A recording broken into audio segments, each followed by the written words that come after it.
Bom dia, meninos e meninas. Mais um dia completamente diferente. Vou começar a aula 4 sobre as falácias argumentativas. Eu tentei montar esse curso da mesma forma que a gente deve proceder com a escrita, né? Primeiro você pensa nos elementos antes da escrita, que seriam a aula 1 e a aula 2. Depois a escrita propriamente dita, que seria a aula 3. E aí as revisões, que seriam a aula 4 e a aula 5. Ao final da aula 3 eu falei para vocês que vocês precisam fazer mais de uma releitura. Seja para vocês revisarem conceitos gramaticais e coisas assim do tipo, a BNT e tudo mais. Talvez uma releitura para cada seja interessante. Claro que você vai ficar maluco já nesse processo, mas talvez seja interessante. O que é uma falácia? Segundo o dicionário Wise, falácia é a mesma coisa que falaz ou falsidade. Porém, para Aristóteles é qualquer enunciado falso que parece dizer alguma verdade, um sofisma. A ideia da falácia é justamente produzir uma espécie de ilusão da verdade que aparentemente está nas regras da lógica, mas, se analisando com mais calma, não está. Se analisado com mais calma, não está. Ainda que um argumento falacioso não caracteriza necessariamente a falsidade de uma proposição, a falácia enfraquece a defesa dessa proposição. Portanto, deve-se tomar muito cuidado com as falácias para que a sua argumentação não seja considerada furada. Isso é importante porque é o seguinte, gente, você não pode desconsiderar uma proposição só porque os argumentos que a defendem são falaciosos, tá? Porque os argumentos são falaciosos, portanto isso daqui é mentira. Não é bem assim que funciona. Os argumentos podem ser ruins, mas a proposição ainda ser verdadeira. Entretanto, o oposto dificilmente vai acontecer. Se você tiver uma proposição falsa, mas argumentos muito bem construídos, bom, você pode até enganar as pessoas, mas não vai te tornar correto. A gente tem que entender que o processo de lógica ele nem sempre é tão intuitivo quanto parece. Na verdade, muitas vezes ele é contra-intuitivo. Então, a lógica ela precisa ser explicada, ser entendida, ser demonstrada para outra pessoa, e inclusive a falta de. E muitas vezes nós não estamos muito interessados em entendermos que uma lógica que nós utilizamos foi falaciosa. Mas qual que é a falácia, a pior falácia possível de você cometer no seu TCC, no seu trabalho acadêmico? O plágio. Tá, ok, eu sei, o plágio não é necessariamente uma falácia, mas eu resolvi colocar isso daqui como algo falso. E o plágio é uma das maiores pragas que existem academicamente, como a gente pode ver em várias situações recentes de pessoas que estão sendo desmentidas por coisas que colocaram no seu currículo. Inclusive teve um rapaz aí de grande abrangência nacional que mentiu efetivamente no currículo e teve que recusar o cargo, né? Teve que pedir demissão do cargo por conta disso, porque as mentiras eram flagrantes, inclusive plágios eram flagrantes, né? E o plágio é muito complicado porque tem hora que você nem percebe que está plagiando. Então, os tipos mais comuns de plágio são diretos, que é a cópia, é copia, tá? Desculpa aqui o erro, tá? É copia palavra por palavra sem dizer de quem é. Então, se você pegar um texto meu, que eu escrevi, e você citou no seu trabalho palavra por palavra, ipsis literis, o que eu escrevi, e você não fala para mim, não fala para as pessoas que era meu, é plágio. Da mesma forma que é usar trabalho de outros. Se você pega o trabalho de algum colega, seja esse trabalho tendo sido publicado ou não, e apresenta como se fosse seu, é plágio. Você está usando o trabalho de outros, entra na questão do plágio, tá certo? Então, sim, se você já pagou para alguém fazer um trabalho para você, ou então se você já utilizou o trabalho de outra pessoa, entregando como se fosse seu, ou mesmo se você comprou o seu TCC em algum lugar aí, porque eu sei que isso é uma prática que acontece, você plagiou. Assim como quando você faz uma referência vaga ou incorreta. Às vezes a gente faz uma paráfrase ou então uns resumos meio tortos no meio dos nossos textos que não acabam delimitando onde começa a ideia do autor e onde termina a ideia do autor. E isso precisa ficar muito bem delimitado, porque se você não delimitar bem, fica parecendo que você está utilizando da ideia de outra pessoa para o seu texto. Ou então fica parecendo que a sua ideia original é a ideia de outra pessoa de outro texto. Ou pior ainda, que talvez você esteja modificando aquilo que foi feito por outra pessoa. Então, você tem que tomar cuidado na hora de fazer uma paráfrase. Você precisa deixar bem claro, e geralmente isso é feito por pontuação, onde começa e termina o teu raciocínio, ou então com elementos coesivos de retomada. Digamos assim, você está lá escrevendo e você fala: então o professor Pedro Fuscaldo comentou que precisa trabalhar melhor a questão do plágio. O plágio ele pode ser diferenciado de várias formas. Não ficou claro se o que você está falando em seguida é algo meu ou se é algo seu. Está parecendo que é algo meu, mas se for algo que você está colocando, você tem que deixar claro. Com base no que Pedro disse, com base no que o autor disse, nós podemos delimitar em vários tipos diferentes os plágios. Entendem? Você melhorando a sua paráfrase ou fazendo um resumo melhor, deixando claro com a pontuação onde começa e termina a sua ideia, geralmente com pontos, né? Você vai, ou parágrafos, mas não é muito bom você fazer uma paráfrase de parágrafos, longa demais, é didático demais no caso, né? Você não está no seu trabalho acadêmico, você não está necessariamente para ensinar alguém de alguma coisa. A ideia é comunicar, não educar. São duas coisas diferentes, ainda que uma se valha da outra. Plágio mosaico é quando você muda apenas algumas palavras, mas a estrutura do texto se mantém praticamente inalterada. É que nem quando a professora virava para você no ensino fundamental e perguntava: como é que foi o descobrimento do Brasil? Diga com suas palavras, que é a prova de consulta. E você olha lá no material: Pedro Álvares Cabral chegou no Brasil em 1500. E aí você responde: em 1500 chegou Pedro Álvares Cabral. É um plágio mosaico. Você só está mudando a ordem das coisas. E claro que em algumas situações você não tem muito o que fazer, não tem muita escapatória. Ou você escreve desse jeito ou você não escreve. E claro que as pessoas que estiverem analisando o seu trabalho, elas também têm que ter um certo preparo para entender o que é algo que é plágio e algo que é de conhecimento comum. O autoplágio: quando você pega um trabalho de sua autoria, antigo, e publica como se fosse novo, ou trechos. Isso é uma prática comum, já vem acontecendo várias vezes, e se pegarem você fazendo isso, é um plágio. Você está se plagiando. Sim, é possível você se plagiar, tá? Se você está se repetindo, você está se plagiando. Você está cacarejando, basicamente, né? E o plágio acidental é quando você acredita que está sendo original, mas não está. Esse daqui é o que mais acomete o mundo da música, né? Se vocês procurarem por exemplo, plágio Led Zeppelin, plágio Vanusa Black Sabbath, eu falo sério desse, vocês vão achar um monte de coisa nesse sentido. É difícil, às vezes você tem uma sequência específica de notas, uma sequência específica de palavras, um tipo de pensamento. Existe o tal do Zeitgeist, né? Zeitgeist, que é um conceito da filosofia, que é o espírito de uma era. Então, durante uma era, todo mundo está fazendo o mesmo tipo de pesquisa, porque está tendo boom naquela área do conhecimento específica. E aí você vai lá e acaba produzindo uma pesquisa que um cara também está produzindo em outro canto, porque as chances são grandes disso acontecer nessa época, né? É por conta desse tipo de coisa que às vezes você vê muitas histórias semelhantes por aí. As pessoas às vezes elas acham que estão sendo originais, mas não estão sendo originais, coisíssima nenhuma.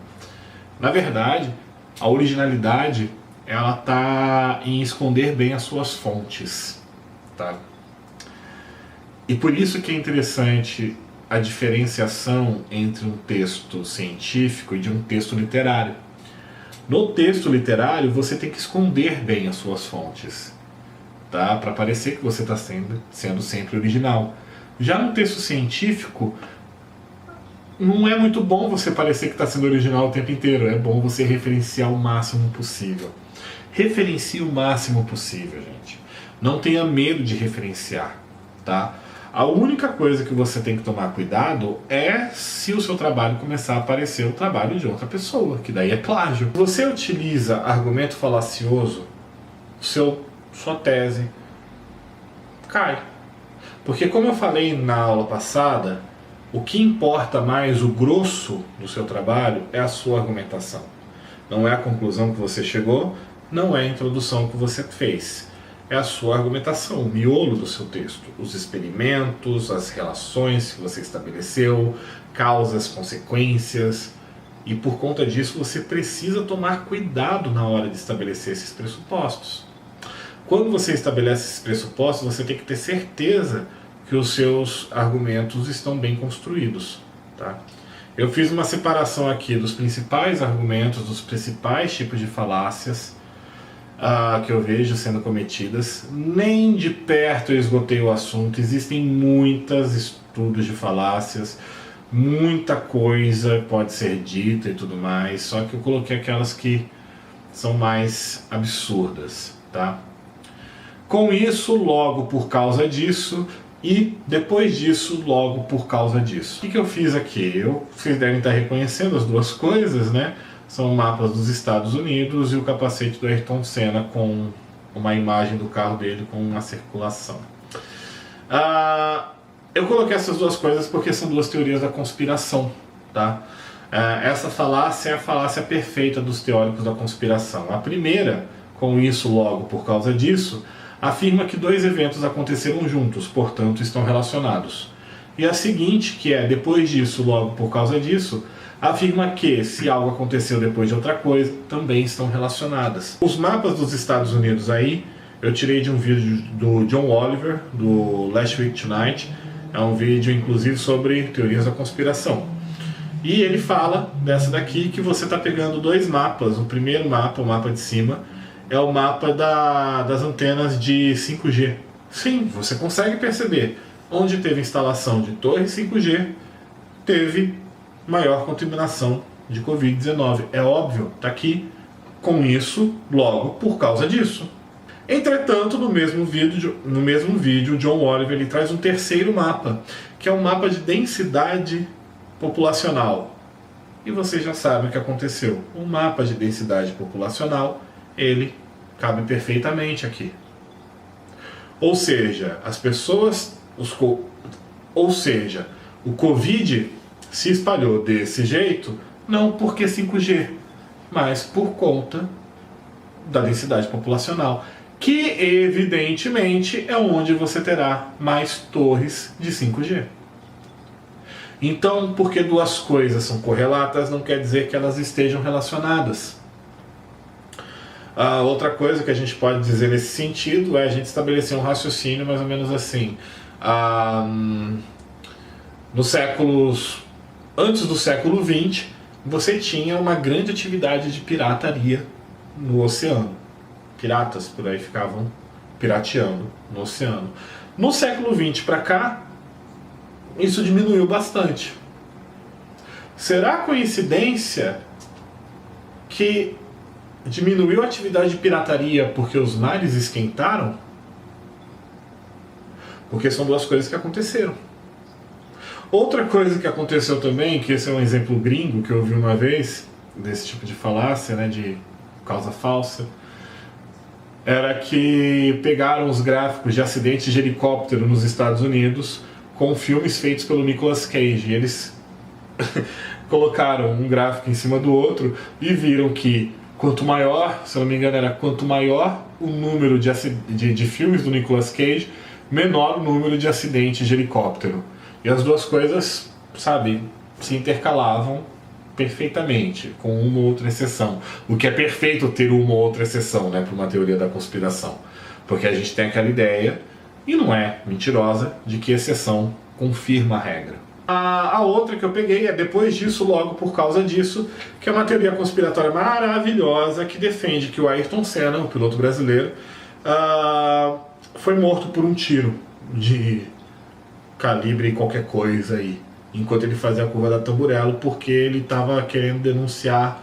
Aí você decide o que ele estava querendo denunciar, não importa mais.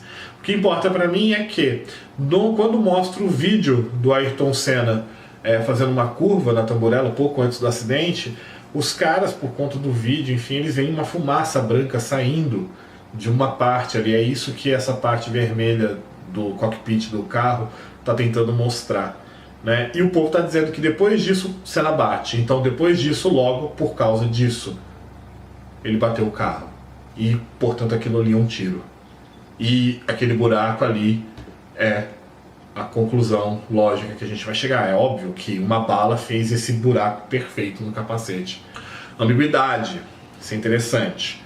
Você usa definições não apropriadas ao contexto inseridas para causar uma confusão. O que eu escrevi aqui: ao dizer que uma pessoa é um monstro por matar 5 velhinhas com uma torradeira, tornamos-nos impossível de julgá-lo pelas leis humanas, pois ele não é um humano, tá? Isso daqui tá errado, inclusive, tá, gente? Escrevi errado aqui. Desculpa, segundo erro. Tornamo-nos impossíveis de julgá-lo pelas leis humanas, pois ele não é um humano. Aqui a pessoa estaria se valendo da ambiguidade da palavra monstro para causar uma confusão. E a ambiguidade ela também serve para implicar algo que não necessariamente está ali, tá? Por exemplo, quando estava sóbrio, Darwin formulou a teoria da evolução. Isso implica que Darwin estava bêbado na maior parte do tempo, que visa com que eu diminua a qualidade do argumento de Darwin, só porque ele era um pau d'água, tá certo?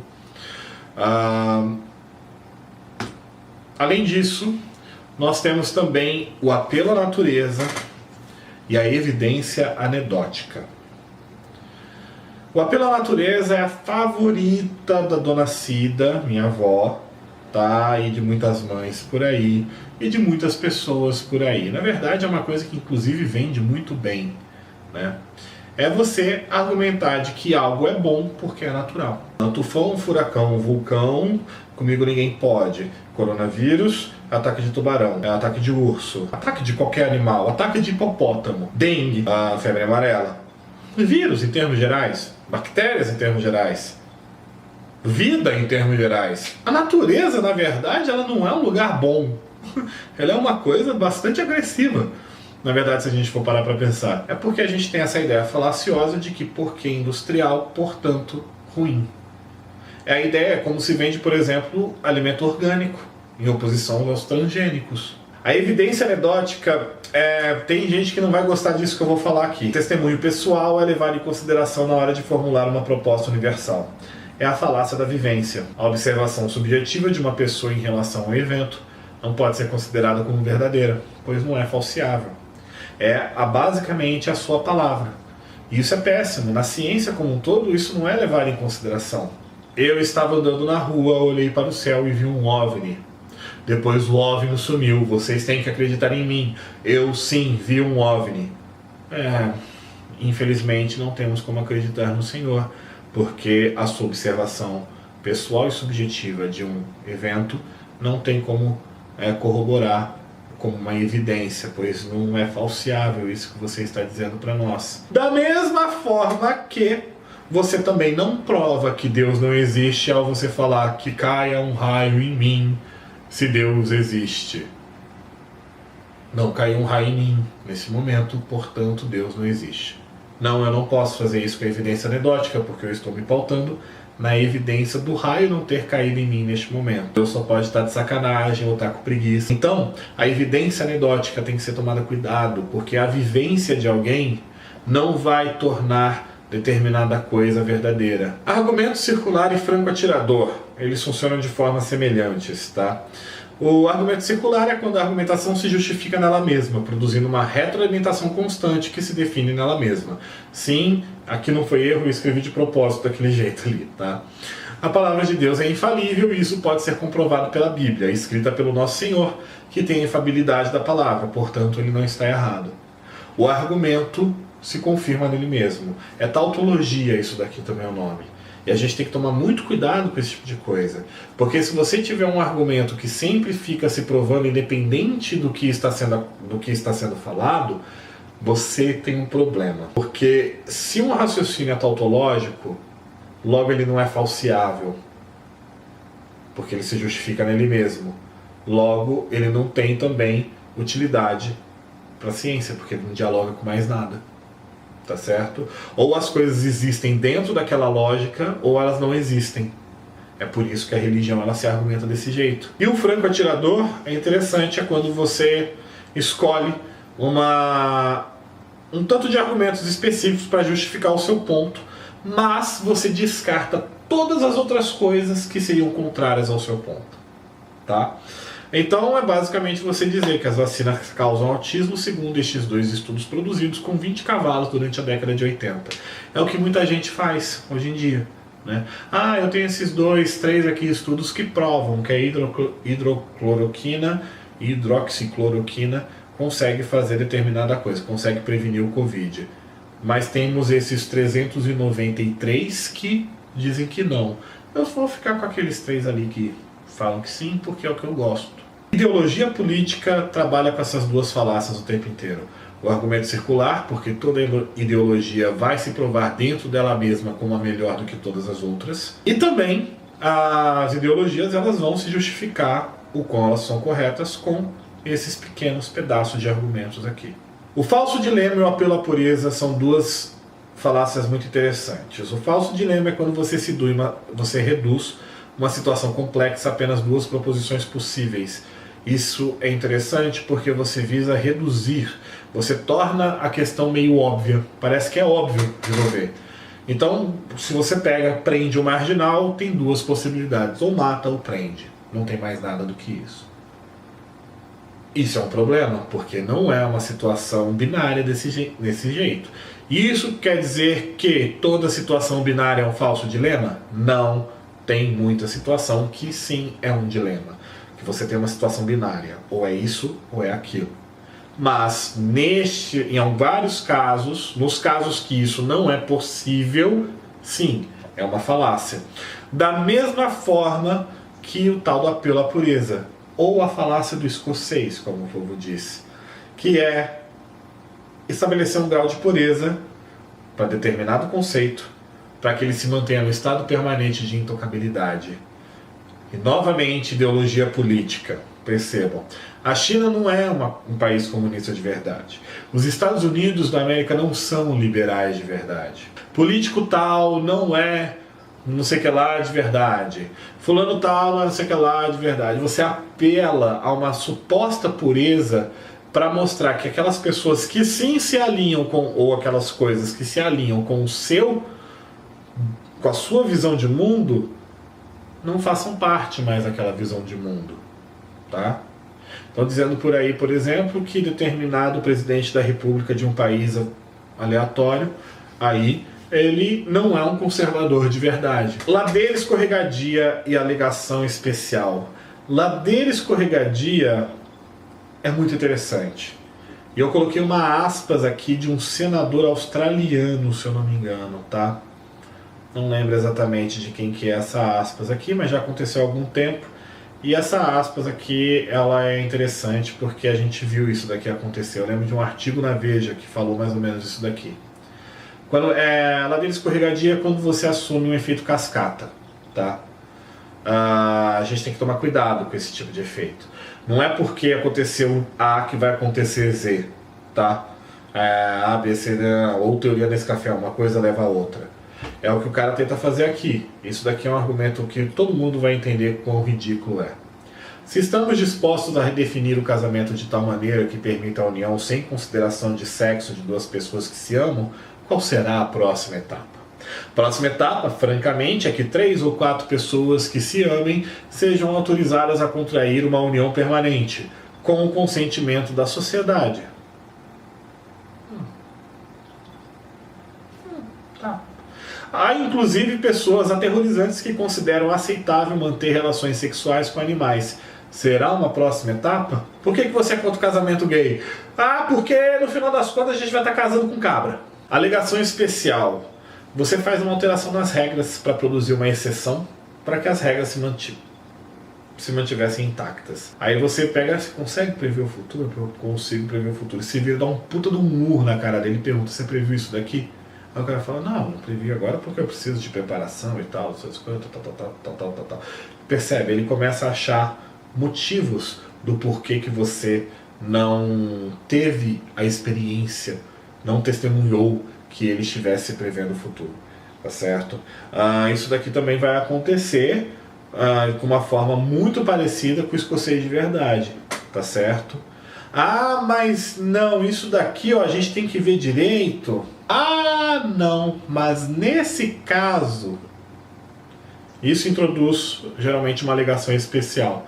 Da mesma forma que o aí é que tá introduz uma tautologia. O meio termo e o ônus da prova, essas são interessantes. O meio termo é a oposição do falso dilema, tá certo?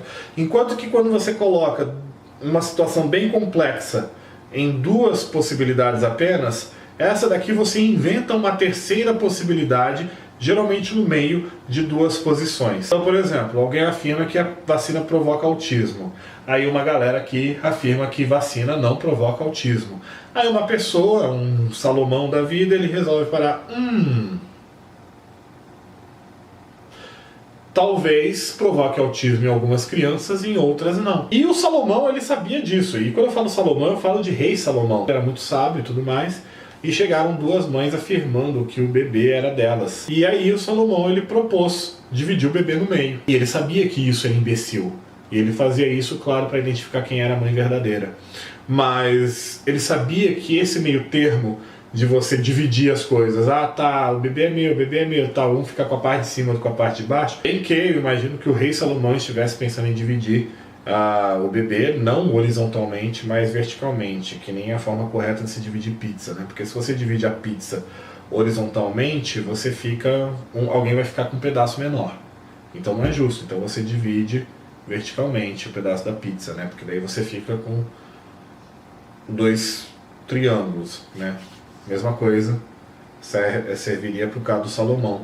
Mas a questão é que ele sabia o quão estúpido era isso.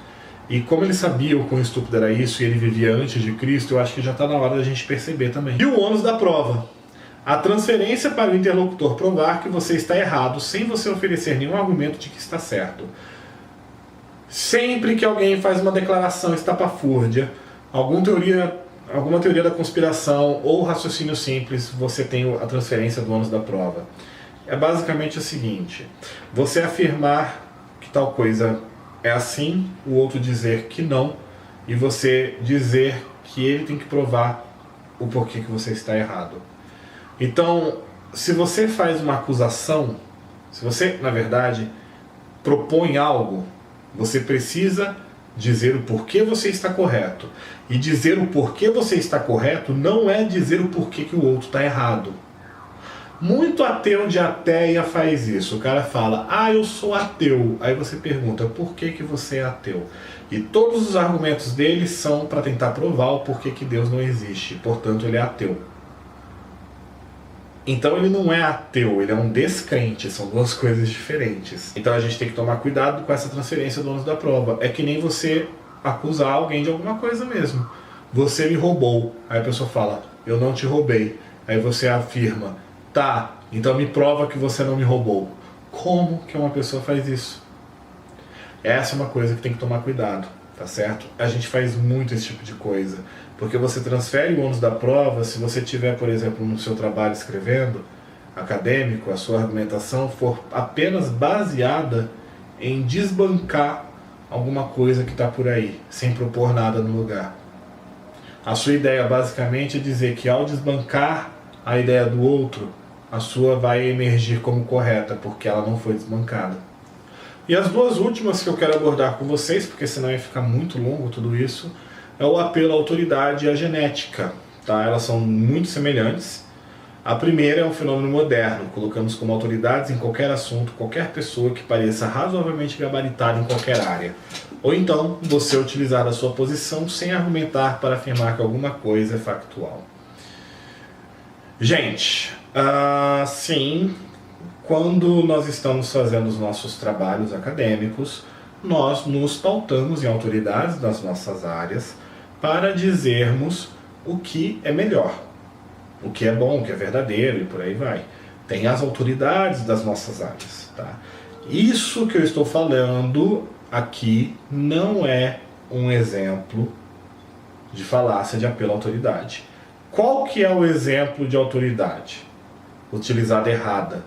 É quando você pega, por exemplo, uma frase do Neil deGrasse Tyson para criticar cinema. A gente tem uma ideia atual que se chama o mito do gênio, que é quando você acredita que só porque uma pessoa é muito boa em uma área específica, ela acaba sendo relevante para todas as outras áreas. Isso aconteceu muito no século XX.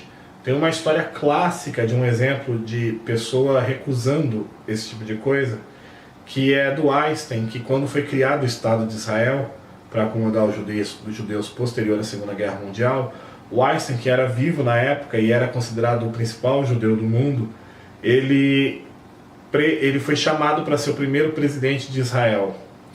Entretanto, ele recusou o convite porque ele não fazia a menor ideia de como gerir um país.